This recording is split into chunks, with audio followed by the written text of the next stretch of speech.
The mansion was quiet during the day, with its wide hallways, luxurious rugs, and fine wooden furniture that carried the scent of wealth. But when night fell, that same place turned into a battlefield of crying and despair. The twin sons of millionaire Arthur Montenegro, only 8 months old, wouldn't let anyone sleep. Every midnight their screams echoed through the cold walls, and not even the most experienced nannies could calm them down. Arthur, an internationally renowned businessman, was used to solving any problem with money. But this time, it seemed that all the gold in the world couldn't buy a peaceful night's sleep. The nannies he hired came and went, all quitting after just a few weeks. Some cried along with the babies, others resigned in the middle of the night. Nothing seemed to work. Then, almost by chance, a new employee arrived at the mansion. Helena, a 28-year-old woman with a simple appearance and calm demeanor, had been hired to help with cleaning, not to take care of the children.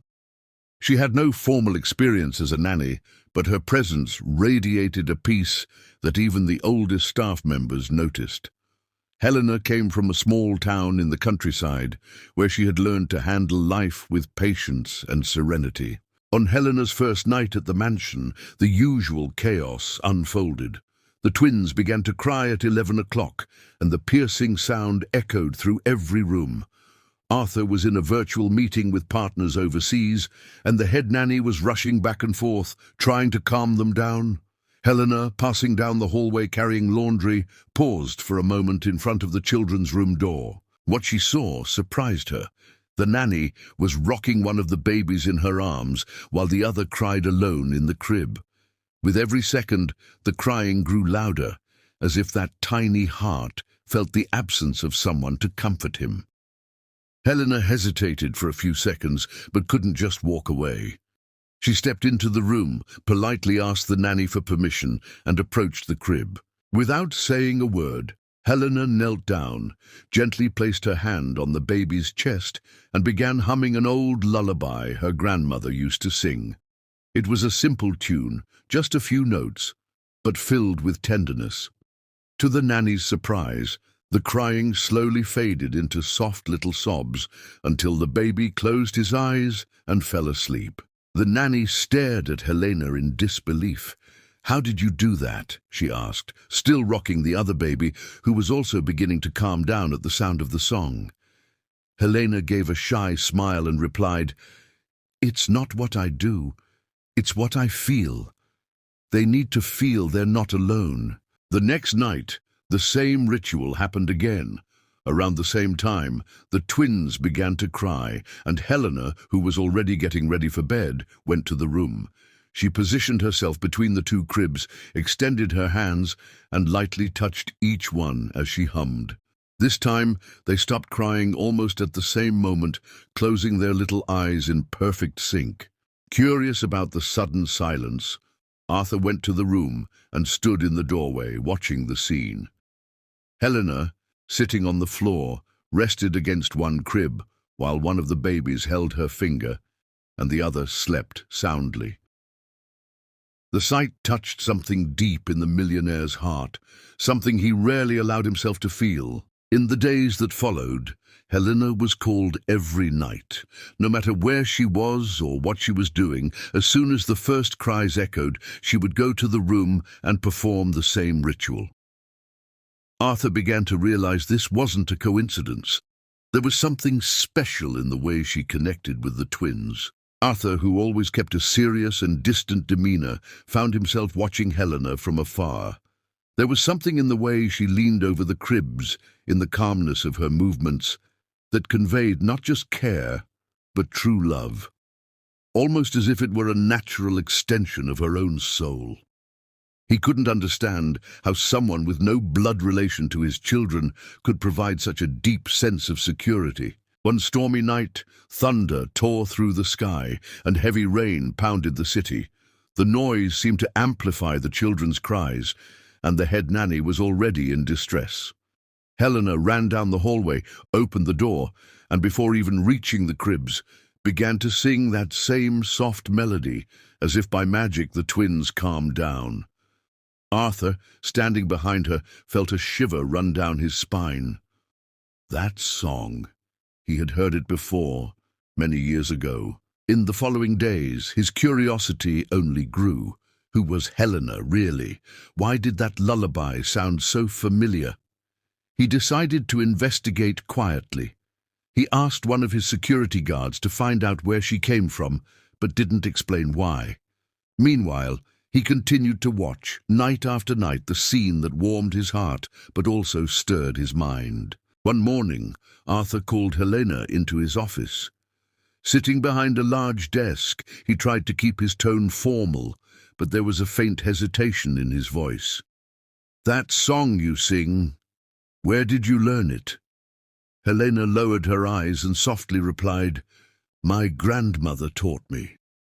She used to work for a family when she was young and always said this lullaby could calm any child." Arthur's heart raced. His mother, before she passed away, used to sing that exact same melody to him. He remembered the nights he was afraid of the dark and how that song wrapped his room in an invisible blanket of safety. "And your grandmother's name?" he asked, trying to hide his anxiety. Helena replied, "Maria Antunes." Arthur swallowed hard. Maria Antunes had been a maid in his home when he was a child. The discovery shook him. Without knowing it, Helena was repeating a gesture that came from a much deeper connection than anyone could have imagined. He didn't tell her right then, but began treating her with a different kind of attention, watching every detail, as if reliving part of his own childhood. Over the weeks, the twins no longer cried at night unless Helena wasn't there. When she took a day off to visit her mother in the countryside, Arthur realized how indispensable her presence had become. The boys cried non-stop, and not even the most seasoned nanny could soothe them. The next morning, Helena returned early. As soon as she entered the room, the babies instantly stopped crying, as if they had been waiting just for her. Arthur stood there, leaning against the doorway, and for the first time allowed himself a genuine smile at the sight. Something inside him told him Helena wasn't in that house by mere chance. One evening during dinner, Arthur commented on how much calmer the twins had become. Helena humbly replied that children didn't just need physical care, they needed true presence, someone who conveyed safety with every gesture. "Love is felt, Mr. Arthur, and they can feel when it's real," she said, looking into his eyes. Her words echoed in Arthur's mind for days. Accustomed to measuring the value of things in numbers, he began to realize some treasures couldn't be bought. The peace Helena brought into his home was priceless. One night, unable to sleep, Arthur decided to do something he hadn't done in years: sit by his children's cribs. He watched them breathing peacefully and, to his surprise, Helena was there, asleep on the floor, leaning against a pillow, as if she had spent hours making sure they were okay. The next day, Arthur invited Helena for a more personal conversation. He asked about her life in the countryside, her family, and her dreams. She told him her mother was sick, and that was why she had taken the job at the mansion. She didn't just want to earn money, she wanted stability and a place where she could truly be useful. From that moment, Arthur respected her even more. She wasn't just an employee, she was a woman with her own struggles, stories, and a generous heart. He felt the need to somehow repay all she was doing for his family. With time, Helena began to take a more active role in the children's daily routines. Not just at night, but also during playtime, meals, and even medical appointments. Arthur noticed that with her around, the twins seemed healthier and happier. Then something happened that changed everything. One night, while Arthur was away on a business trip, a short circuit caused a small fire in the children's wing. The nanny panicked and ran for help, but Helena, without thinking twice, went into the smoke-filled room and carried both babies in her arms. When the firefighters arrived, they found Helena sitting in the garden, the twins wrapped in a blanket, still humming that same soft melody. None of them were hurt. The news reached Arthur, who returned immediately, feeling a mix of relief and gratitude like never before. That day, he couldn't hold back his emotions. He hugged Helena tightly, something he rarely did with anyone. "You saved what I hold most dear," he said, his voice breaking. Helena only replied with a gentle smile and calm eyes. From that moment on, Helena was no longer seen as just an employee. She became part of the family. Arthur began involving her in important decisions about the children and even invited her to dinners and trips. The bond between them grew naturally. The twins began calling her Nana even before they said Daddy or Mommy, which brought smiles and emotional glances from everyone. One day, Arthur decided to reveal what he had discovered about his connection to Helena. He told her that her grandmother had worked for his family and that the lullaby she sang came from the very same source of love he had known as a child. Helena was touched by the revelation. She felt that in some way, fate had brought their lives together. Perhaps it was this invisible connection that explained why she felt so at home in that house. Time passed, and the twins grew up surrounded by affection. Helena remained present, always attentive, always with the serenity that could turn any difficult moment into something bearable. Arthur, who once lived for business, began reorganizing his life to spend more time with his children. He had learned from Helena that some things simply couldn't be postponed. On birthdays, Helena was treated as an honored family member. She, who at first had a modest room in the back of the mansion, now had a specially prepared space close to the children's room. The nights of crying and despair were now a thing of the past. In their place came laughter, bedtime stories, and, of course, the lullaby that had become part of everyone's life. Looking back, Arthur realized that hiring Helena had been the best decision of his life, and not by accident. He felt somehow that his mother would have approved. One afternoon, while playing in the garden, one of the twins fell and began to cry. Helena rushed over, picked him up, and before saying a word, began to sing.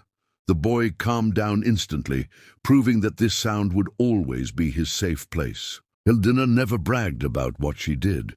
She remained humble, treating all staff with the same respect and care she gave the children. Arthur, in turn, began helping Helena's family in the countryside, ensuring her mother received medical treatment and that their lives became more comfortable. Over time, their relationship went beyond professional boundaries. Arthur began to see her as someone who not only cared for his children, but also cared for him, for his heart and his view of the world.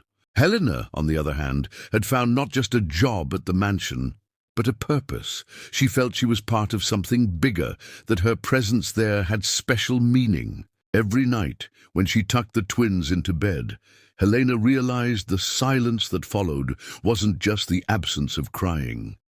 It was the presence of a deep love that filled the entire room. Arthur, watching her from afar, often recalled the first time he saw her sing.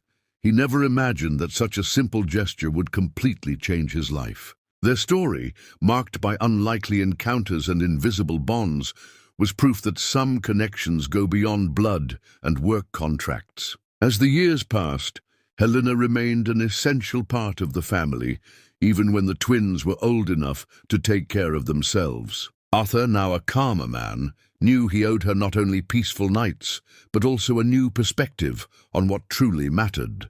The grown children still asked to hear the lullaby, even if only to relive the feeling of safety it brought. Helena knew that one day she would move on, but she also knew that the house, those children, and even Arthur would always have a place in her heart. On the last night before taking a long vacation to visit her family, she entered the room, gently stroked the twins' faces, and sang the melody that had changed so many lives. Arthur, standing at the doorway, watched the scene with a discreet smile and tears in his eyes, knowing that such a simple, quiet gesture was, in truth, the most powerful gift anyone could give. Peace.